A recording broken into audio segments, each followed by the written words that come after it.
వరంగల్ నగరంలోని ఏకశిలా పరపతి సంఘం యొక్క బాధ్యతలు, లావాదేవీలు, జమఖర్చులు నూతన కార్యవర్గానికి అప్పగించి సంఘం సజావు నిర్వహించేందుకు పురపాలక సభ్యులు సహకారం చెయ్యాలని నూతన అధ్యక్షులు కారుపోతుల చంద్రమౌళి పేర్కొన్నారు.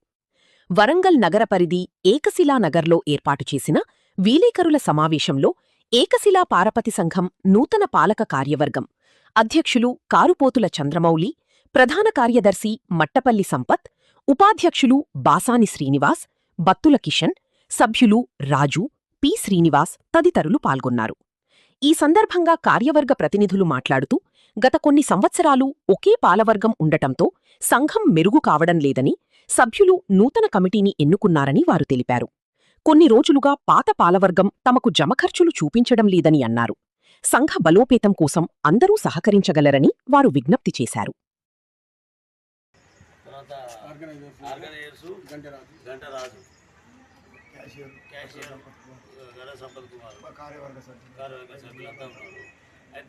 ఏమైందంటే గత 8 సంవత్సరాల నుంచి ఏకశిల పరపతి సంఘము అస్తవ్యవస్థలో ఉంది.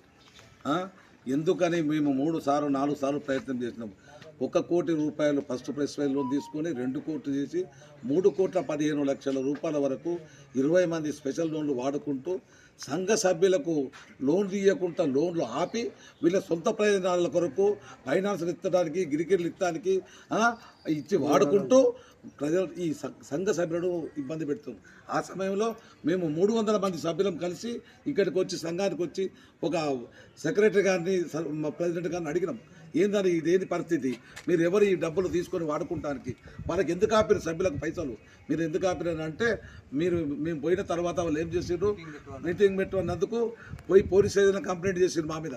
ఏమని చేసిరంటే ఆఫీసులకు వచ్చి నానా గల్లాట ఆడి కుర్చీలను దానిండ్రు ఇబ్బందికరమని పోలీస్ కంప్లైంట్ ఇచ్చారు. పోలీస్ కంప్లైంట్ ఇస్తే మేమందరం పోలీస్ స్టేషన్ పోయినాం. వాళ్ళని పిలవండి సార్ అని మేమే ముందు పోయినాం. పోతే అక్కడికి వచ్చినాక మన సిఐ గారు మల్లయ్య గారు వేరే ఎస్ఐ గారు ఇక్కడికి పంపించి అడిగి ఏమన్నా వీళ్ళు చేసింది ఏంటంటే చక్రపాణి వాళ్ళందరూ అక్కడ ఉన్నారు స్టాఫ్ని అడిగారు. ఏమన్నా వీళ్ళు లొల్లి చేసిండ్రా, పొరపాటు చేసిండ్రా, తిట్టిర్రా అని అడిగారు. వాళ్ళు ఏం చేయలేదు, వచ్చి ఇట్లా చెప్పి వాళ్ళు ఒక కంప్లైంట్ ఇచ్చిపోయారు సెక్రటరీ గారికి అని వాళ్ళు చెప్పడంలో ఇది ఫాస్ట్. ఆయన సెక్రటరీ కూడా చెప్పాడు వీళ్ళు ఏం అనలేదు, నాకు ఇటువంటి సంఘానికి ఇట్లా జరుగుతుందని పేపర్ ఇచ్చిపోయారని చెప్పిండ్రు. అప్పుడు ఎస్ఐ గారు సిఐ గారు చెప్పిండు కదా, మీ దగ్గర ఉన్న ఫైనాన్స్ పైసలు మొత్తం అది స్పెషల్ లోన్ పైసలు బుక్ పట్టుకొని రామని చెప్పారు. పోతే సిఐ గారు రమ్మన్నాడని చెప్పినందుకు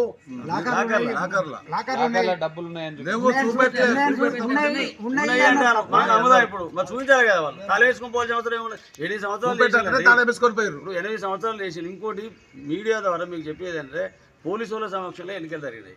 ఇప్పుడు మీకు వీడియోలు ఉంటాయి, వాళ్ళు రాసిచ్చిన సంతకాలు ఉన్నాయి, వాళ్ళని బలపరిచిన వాళ్ళు ఉన్నారు, వాళ్ళను సూచించిన వాళ్ళు ఉన్నారు. వాళ్ళ సమక్షంలో చేతులు ఎత్తి ఓపెన్గా ఏదో దొంగతనంగా లోపల పోయి ఓట్లు వేయించడం కూడా కాదు.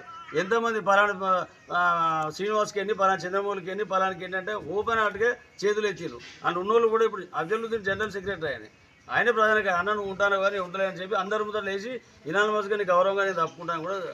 మరి ఇప్పుడు వాళ్ళు ఇది ఎందుకు పెట్టినట్టు అసలు కారణం ఏంది? కారణం అంటే వాళ్ళకి ఇప్పుడు పెట్టినా పెట్టలేదో తెలియదు. పెడితే సంతోషం. కానీ పదవులు కావాలంటే పదవులు అందరూ శాశ్వత మేము ఉంటామా? వాళ్ళు పూర్తిసారి లెక్కలప్ప చెప్పి రైట్ ఎలక్షన్ అయింది, కొత్త కమిటీ అయింది.